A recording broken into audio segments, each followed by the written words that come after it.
What would you do if foreign powers tried to force your sons into war and erase your culture? For one woman in early 20th century Kenya, this wasn't hypothetical, it was a reality. Her name was Mekatilili Menza, and she led one of the most powerful resistance movements against British colonialism in East Africa without an army, without weapons, armed only with her voice, her courage, and unshakable belief that her people deserved freedom.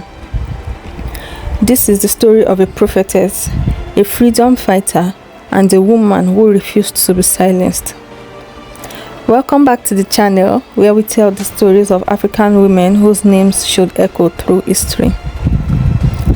Mekatilili Menza was born around the 1860s among the Giriama people of coastal Kenya. The Giriama lived in villages protected by sacred forests called kayas, the spiritual heart of their society where ancestors dwelled and elders performed rituals. They were farmers and traders with their own governance systems and traditions that had sustained them for generations. But by the early 1900s, the British colonial administration was tightening its grip, demanding Giriama land for European settlers, labor for plantations, and young men for the career corps. For Mekatilili, a widow and respected elder, these demands threatened to destroy the very foundation of Giriama society, and she decided to fight back. By 1913, Mekatilili was in her 50s and had earned respect as a powerful orator deeply connected to Giriama spiritual traditions. When the British intensified their demands, she began traveling from village to village, performing the Kifudu dance, a traditional dance she transformed into a vehicle for resistance. As she danced, she would enter a trance-like state and deliver messages she claimed came from the ancestors. Do not cooperate with the British. Do not give up your land. Do not send your sons to work for the colonizers. In a society where spiritual authority carried immense weight, her performances were revolutionary. She formed an alliance with another resistance leader, Wanje Wamadurika, and together they coordinated a campaign urging people to refuse the earth tax, reject recruitment, and resist forced relocation. By 1914, the Giriama resistance had become so effective that the British colonial administration was genuinely worried. They couldn't understand how an old woman could wield such influence.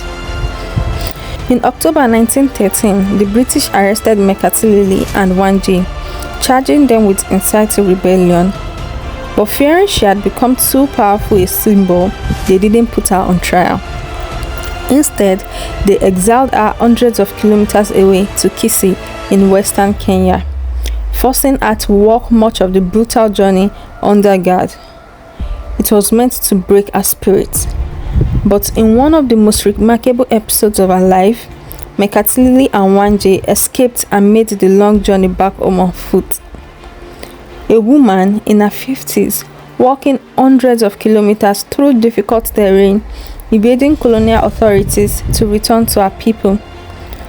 When they made it back to Giriama territory, their return electrified the resistance movement. The British were stunned. Her return in 1914 sparked what became known as the Giriama Uprising, a full-scale rebellion against British colonial rule. The British response was brutal, sending military expeditions that burned villages, destroyed homes, and violated the sacred kayas. Many Giriama people were killed and communities displaced. Once again, the British arrested Mekatilili, but this time they exiled her even further to Kismayu in present-day Somalia, where they kept her for several years. She was eventually released and returned home in the early 1920s, living out her remaining years in her homeland until her death around 1924 or 1925. For decades, Mekatilili's story survived primarily through oral tradition among the Giriama people. Colonial history books either ignored her entirely or reduced her to a footnote. but they couldn't erase her courage, her defiance, her absolute refusal to accept injustice. Mekatilili Menza stood up to an empire at the height of its power, without an army or wealth, using only her voice, her spiritual authority, and her unshakable commitment to her people's freedom. She understood that resistance doesn't always look like military battles. Sometimes it looks like a woman dancing, speaking truth, organizing a community, and refusing to disappear even when exiled hundreds of miles from home.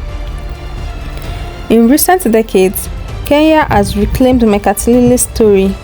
She is now recognized as a national heroine, a freedom fighter whose resistance was part of the long struggle for Kenya independence. 2010, the Kenyan government posthumously awarded her the Order of the Golden Warrior, one of Kenya's highest honors. There are schools named after her, statues erected in her honor, and her story is taught to Kenyan children as an example of courage and resistance.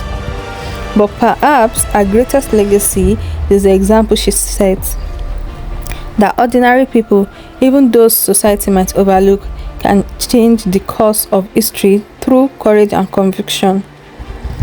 Mekatilili Menza reminds us that African women were often at the forefront of resistance to colonialism, using whatever tools they had available to fight for their communities. She reminds us that age is not a barrier to activism, that spiritual and political leadership were deeply intertwined in many African societies, and that even when the powerful try to silence us and erase us from history, our stories survive. The British Empire, which seemed eternal in 1913, no longer exists. Kenya gained independence in 1963. The colonial administrators who tried to erase Mekatilili's name are largely forgotten. But Mekatilili Menza, her story endures. Her courage echoes across generations. Her name, once nearly lost to history, is now spoken with reverence. She was untold for too long, but now she's truly unforgettable. If Mekatilili Menza's story moved you, please like this video and share it. Let me know in the comments, had you heard of Mekatilili Menza before? And which African woman story should we explore next? Don't forget to subscribe for more stories about untold African history and women in African resistance movements. Until next time, keep remembering, keep sharing, and keep honoring the unforgettable women of African history. This is our story, remembered truthfully.